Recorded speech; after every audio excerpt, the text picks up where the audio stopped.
تفسیر ضیاء القرآن جلد نمبر 5 30واں پارہ سورۃ الفلق مکیہ بسم اللہ الرحمن الرحیم۔ اللہ کے نام سے شروع کرتا ہوں جو بہت ہی مہربان ہمیشہ رحم فرمانے والا ہے۔ سورہ فلق آیت نمبر 1۔ قل اعوذ برب الفلق۔ ترجمہ، آپ عرض کیجئے میں پناہ لیتا ہوں صبحوں کے پروردگار کی۔ سورہ فلق آیت نمبر 1 کی تفسیر۔ علامہ راغب اعوذن کی تشریح کرتے ہوئے لکھتے ہیں کسی کی پناہ لینا اور اس کے ساتھ چمٹ جانا۔ علامہ ابن منظور لکھتے ہیں کسی کی پناہ لینا، کسی کا دامن مضبوطی سے پکڑ لینا۔ الفلق کا اصلی معنی تو چیرنا اور پھاڑنا ہے۔ اس آیت میں اس سے مراد صبح ہے جو رات کا سینہ چاک کر کے باہر نکلتی ہے۔ قرآن کریم کی یہ دو آخری صورتیں ہیں، انہیں معوذتین کہتے ہیں۔ اس کتاب مقدس میں انسان کا منشور حیات پیش کر دیا گیا ہے، اس کی منزل متعین کر دی گئی جس کے بغیر اور کوئی منزل اس قابل نہیں کہ نوع انسانی کے کسی فرد کی یا کسی جماعت کی منزل بن سکے۔ یہی وہ بلند منزل ہے جس پر خیمہ زن ہونے کے لیے پر کشا ہونا اس مسجود ملائک کو زیب دیتا ہے، لیکن اس منزل کی راہ مشکلات سے اٹی ہوئی ہے۔ قدم قدم پر رکاوٹوں کے پہاڑ راستہ روکے کھڑے ہیں۔ کمین گاہوں میں اس کے دشمن اس کی طاق میں بیٹھے ہیں تاکہ جب موقع ملے وہ اس پر جھپٹ پڑیں۔ اس کی دشمن قوتیں ایسی بھی ہیں جو اس کی جسمانی صلاحیتوں کو فنا کرنے کے لیے پر تول رہی ہیں، بعض ایسی ہیں جو اس کی متاع ایمان کو غارت کر دینا چاہتی ہیں۔ یہ مشت خاک بیک وقت ان تمام دشمنوں سے کیسے برسر پیکار ہو سکتا ہے اور کیوں کر ان میں سے ہر ایک کو پچھاڑ سکتا ہے؟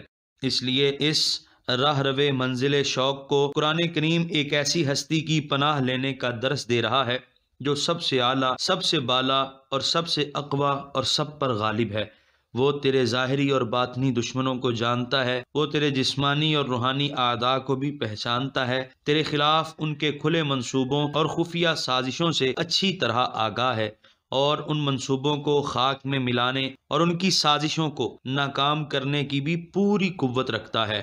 آؤ اس کی پناہ لے لو، اس کے دامن کرم کو مضبوطی سے پکڑ لو، پھر بے خوف و خطر اپنی منزل کی طرف بڑھتے چلو۔ تم کس بلندی پر اپنا آشیانہ بناتے ہو یہ تمہارے عزم اور ہمت پر منحصر ہے۔ خارجی اور داخلی مزاحمتوں سے اب تمہیں ڈرنے کی ضرورت نہیں۔ اس صورت میں ان امور کا ذکر کیا گیا جو انسان کی جسمانی نشوونما اور صحت و عافیت کے لیے خطرناک ہیں، اور دوسری صورت میں ان خطرات کا ذکر کیا گیا جو اس کے ایمان و ایقان کو اس سے چھین لینا چاہتے ہیں۔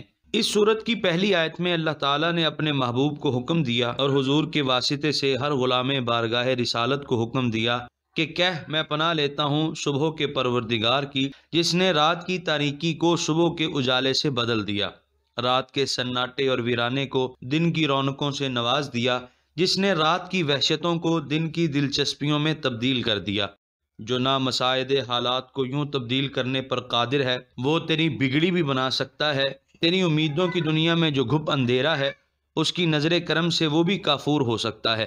اس کی بارگاہ بے کس پناہ میں حاضر ہو کر فریاد تو کر، پھر دیکھ کیا ہوتا ہے۔ سورہ فلق آیت نمبر 2۔ من شر ما خلق۔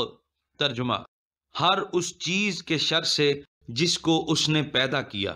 سورہ فلق آیت نمبر 2 کی تفسیر۔ میں ہر چیز کی اذیت رسانی اور شر انگیزی سے پناہ مانگتا ہوں، کیونکہ ہم نہ تمام چیزوں کو شمار کر سکتے ہیں اور نہ ہر چیز کی مضرتوں کا اندازہ لگا سکتے ہیں۔ اپنے ناقص علم کے باعث ہم ایک چیز کو اپنے لیے بڑا فائدہ مند خیال کرتے ہیں، در حقیقت وہی چیز ہمارے لیے مضر اور تکلیف دہ ثابت ہوتی ہے۔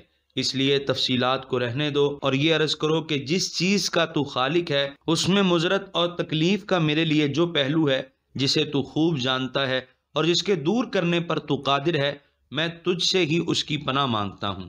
سورہ فلق آیت نمبر 3۔ وَمِن شَرِّ غَاسِقٍ إِذَا وَقَبَ۔ ترجمہ، اور خصوصاً رات کی تاریکی کے شر سے جب وہ چھا جائے۔ سورہ فلق آیت نمبر 3 کی تفسیر۔ الغاسق اللیل المظلم، تاریک رات، شب دیجور۔ وقب، کسی چیز کا کسی چیز میں داخل ہو جانا، اس کے رگ و پے میں سما جانا۔ رات کی تاریکی کی شدت کا ذکر ہو رہا ہے کہ جب اس کی ظلمت کائنات کی ہر چیز کو اپنے دامن میں لپیٹ لے، ہر طرف اندھیرا ہی اندھیرا پھیل جائے، یہ منظر بذات خود بڑا دہشتناک اور کرب انگیز ہوتا ہے۔ نیز رات کی تاریکی سے فائدہ اٹھا کر چور چوری کرتا ہے، قاتل خون ریزی کرتا ہے، آبروئیں اور عصمتیں اسی کی اوٹ میں لوٹی جاتی ہیں۔ شرانگیز قوتیں ہر قسم کی مزاحمت سے بے خوف ہو کر شرانگیزی کی حد کر دیتی ہیں، اور جس کو لوٹنا ہوتا ہے وہ خود خواب غفلت میں بے سدھ پڑا ہوتا ہے۔ دشمن بے خبری میں اس کو اپنے نرغے میں لے لیتا ہے، اسے اتنی فرصت بھی نہیں ملتی کہ وہ مدد کے لیے اپنے کسی دوست کو پکار سکے۔ اس لیے رات کی تاریکی کے شر سے بالخصوص پناہ مانگنے کی تلقین کی جا رہی ہے۔ سورہ فلق آیت نمبر 4۔ وَمِن شَرِّ النَّفَّاثَاتِ فِي الْعُقَدِ، ترجمہ، اور ان کے شر سے جو پھونکے مارتی ہیں گرہوں میں۔ سورہ فلق آیت نمبر 4 کی تفسیر۔ نفاثات، نفاثتن کی جمع ہے، یہ مبالغے کا صیغہ ہے۔ نفسہ کا معنی ہے تھوڑی سی تھوک پھینکنا، لیکن علامہ ابن منظور کہتے ہیں کہ تھوڑی سی تھوک پھینکنے کو التفلو کہا جاتا ہے۔ نفسہ اس سے بھی نیچے کا درجہ ہے جو پھونک مارنے سے زیادہ مشابہت رکھتا ہے۔ عقد، عقدہ کی جمع ہے اور اس کا معنی ہے گرہ۔ جادوگر جب جادو کرتے ہیں تو وہ منتر اور طلسم پڑھ کر ایک دھاگے میں گرہ ڈالتے ہیں اور اس پر پھونک مارتے ہیں۔ جس طرح پاک کلام کے پاکیزہ اثرات ہوتے ہیں، اسی طرح ابلیسی منتروں اور شیطانی طلسموں کے تکلیف دہ نتائج ہوتے ہیں۔ سحر سے کسی چیز کی حقیقت بدلتی ہے یا نہیں، یہ ایک الگ موضوع ہے، لیکن اس میں کوئی شک نہیں کہ اس سے انسان نفسیاتی طور پر ضرور متاثر ہوتا ہے۔ ہاروت و ماروت کے واقعے میں بھی یہ بتایا گیا ہے کہ شیاطین لوگوں کو ایسا جادو سکھایا کرتے تھے، ما یفرقون بہ بین المرء و زوجہ، کہ اچھا بھلا رستہ بستہ گھر اختلاف کی نظر ہو جاتا، میاں بیوی کی باہمی محبت و پیار نفرت و عداوت سے بدل جاتی۔ ساحران فرعون کے متعلق بھی قرآن کریم میں مذکور ہے کہ جب انہوں نے اپنے منتر پڑھ کر رسیوں پر پھونک ماری تو ہزارہ لوگ جو وہاں دربار میں موجود تھے ان سب کو یہی نظر آیا کہ وہ رسیاں سانپ بن گئی ہیں اور سانپ کی طرح لہرا رہی ہیں۔ کسی کو کیا خبر کہ کوئی خبیث الفطرت انسان اس کے لیے کیسا کیسا جادو کر رہا ہے اور چند ٹکوں کے عوض کس طرح اس کے در پہ آزار ہے۔ اس لیے اس چیز کو بھی خصوصیت کے ساتھ ذکر کیا کہ الہی جو بدکیش مجھے دکھ پہنچانے، میرے گھر کا سکون برباد کرنے، میری صحت کو بگاڑنے کے لیے ان ذلیل حرکتوں میں لگے ہوئے ہیں، میں خود ان کے شر سے اپنی حفاظت نہیں کر سکتا۔ اے میرے مولا، اے میرے نگہبان، مجھے اپنی پناہ میں لے لے اور ان کے شر سے مجھے بچا لے۔ جادوگری کا پیشہ اکثر و بیشتر عورتیں کیا کرتی تھیں، اس لیے نفاثات مؤنث کا صیغہ استعمال کیا۔ سورہ فلق آیت نمبر 5۔ وَمِن شَرِّ حَاسِدٍ إِذَا حَسَدَ، ترجمہ، اور میں پناہ مانگتا ہوں حسد کرنے والے کے شر سے جب وہ حسد کرے۔ سورہ فلق آیت نمبر 5 کی تفسیر۔